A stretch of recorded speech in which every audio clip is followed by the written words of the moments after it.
Yeah, good afternoon.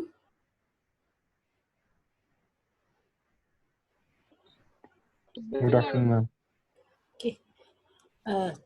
Connectivity issue की वजह से 2-4 मिनट लग गए. Now let us start our topic, web publishing. Basically ये आपका फिफ्थ मॉड्यूल है. फिफ्थ मॉड्यूल के अंदर आपका एक वेब पब्लिशिंग और ऑनलाइन एडवर्टाइजिंग पार्ट ही रह गया है. ओके, सो वेब पब्लिशिंग मैंने उस दिन आपको इंट्रोडक्शन में भी बताया था कि बेसिकली होता क्या है. जब भी हम कुछ ऑनलाइन पब्लिश करते हैं या हम कुछ मटेरियल किसी को प्रोवाइड कराते हैं तो that is called web publishing. Not in the printing manner but in sort of you can say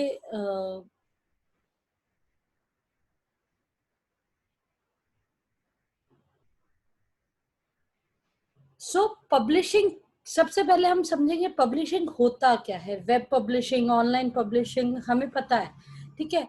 उसको समझने से पहले पब्लिशिंग का मतलब समझेंगे कि पब्लिशिंग क्या होती है. बच्चा, ये अगर आप मोबाइल पे देख रहे हो तो इसका स्क्रीनशॉट ले लेना. अदरवाइज मैं रिकॉर्डिंग तो आप लोगों को व्हाट्सएप करूंगी ही सही, बट ये नोट्स आपके पास नहीं है इसलिए मैं कह रही हूँ कि आप लोग इसका या तो स्क्रीनशॉट ले लेना या रिकॉर्डिंग में ही आपको अगर फिजिबल रहे तो एज यू फील गुड. ठीक है, मैम पीपीटी सेंड कर देना.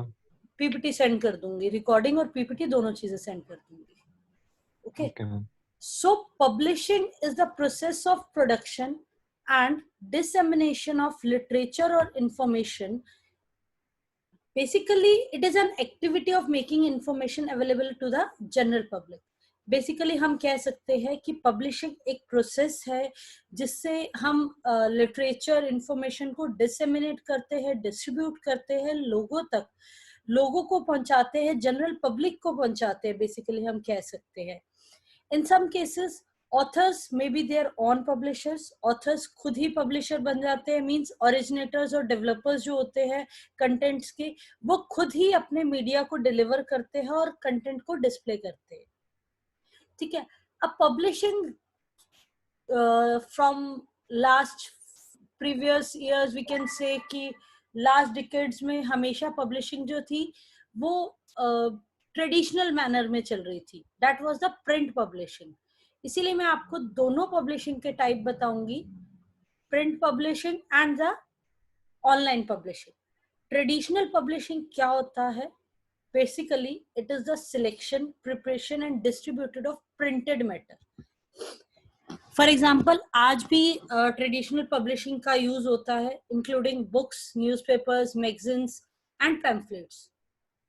15th सेंचुरी से ये ऑलमोस्ट स्टार्ट हुआ है. गुटेनबर्ग ने इसको स्टार्ट किया था. गुटेनबर्ग ऐसे पर्सन थे जिन्होंने सबसे पहली प्रेस, न्यूज़पेपर पब्लिश करना, बुक्स पब्लिश करनी सबसे पहले स्टार्ट की थी.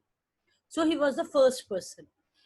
ट्रेडिशनली हम कहेंगे कि जब हम कुछ भी मटेरियल को सिलेक्ट करते हैं, प्रिंट करते हैं और फिर इस प्रिंटेड मटेरियल को मार्केट में या जनरल पब्लिक तक पहुंचाते हैं तो that is called the traditional publishing. अब ऑनलाइन पब्लिशिंग पे आने से पहले मैं आपको बताऊंगी इसके एडवांटेजेस और डिसएडवांटेजेस. एडवांटेजेस, सबसे पहले visually appealing. Obviously you know, हमें वो विजुअली हमारे सामने जब कोई चीज होती है सो हमें वो अपील करती है. टेंजिबल भी होती है, ड्यूरेबल भी होती है. हम बुक्स को कितने कितने सालों तक स्टोर करके रखते हैं. Higher perceived value, no access to technology required. किसी को अगर टेक्नोलॉजी की नॉलेज नहीं है, हम हमारे एल्डर्स की बात करते हैं, हमारे घर के बुजुर्गों की बात करते हैं, तो उन्हें नॉलेज नहीं है टेक्नोलॉजी की, तो they can access it. Greater quality control, printing में एरर्स की चांसेस कम रहते हैं. हमने जो टाइप कर दिया उसी की कॉपीज निकलती रहती है, ठीक है, in the same format. Accepted norms, उसे उन नॉर्म्स को, उन रेगुलेशंस को इजीली एक्सेप्टेबल होते हैं वो. Valuable, certifiable and collectable and also does not require a power source. अब डिसएडवांटेजेस क्या है? हर एक चीज का अगर प्रोज होते हैं तो कॉन्स भी होते हैं. If advantages are there then there should be some disadvantages also. सबसे पहला डिसएडवांटेज वो है बुक्स आर एक्सपेंसिव. ठीक है, बेसिकली अगर मैं कंपेयर करूं तो एक हम ऑनलाइन बुक स्टडी करते हैं, हम ऑनलाइन कुछ रीड करते हैं, और एक हम बुक्स परचेज करते हैं। तो द कॉस्ट मैटर्स। बुक्स जो है वो हमेशा कॉस्टली ही पड़ती है। क्यों? रीजन, एक सबसे बड़ा इसका रीजन ये है कि बुक्स अगर प्रिंट हुई है, हम कहते हैं मुंबई में या दिल्ली में प्रिंट हुई है, तो गंगानगर तक आने में, गंगानगर में हम उसे स्टोर से परचेज करेंगे तो वहां यहाँ तक आने में ही उसकी कोस्टिंग लग जाती है, ट्रांसपोर्टेशन कोस्ट। ठीक है, तो वो कोस्टिंग सारी जो है उसके अंदर इंक्लूड हो जाती है। बट यही अगर हमें कुछ ऑनलाइन मटेरियल मिल रहा है तो उसके लिए तो कोई ऐसी ट्रांसपोर्टेशन कोस्टिंग नहीं लगी। Just you have to post it and the matters will be published in online. Yes or no?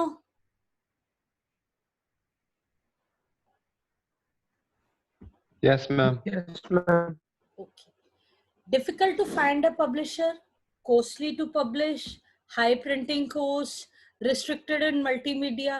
Basically हमें बुक के अंदर कोई ऑडियो या वीडियो नहीं मिलती है जो कि हमें ऑनलाइन पब्लिशिंग में मिल जाती है। Distribution is labor intensive and costly. Limited number of copies printed, require large storage space, lower profit margin for the author. Author के लिए जो प्रॉफिट मार्जिन है वो लो होता है। ऑल्दो जो रिटेलर्स है उनके लिए प्रॉफिट मार्जिन काफी हाई होता है, बट स्टिल ऑथर जो है वो ज्यादा मार्जिन नहीं रख पाता है।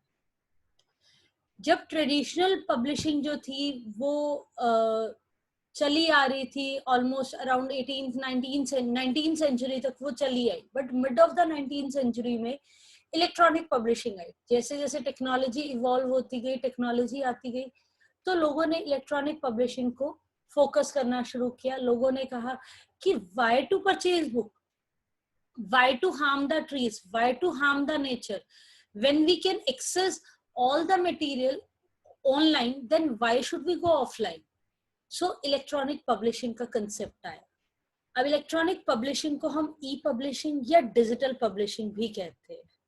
ठीक है, basically it includes the digital publication of e books and electronic articles and the distribution of written information digitally.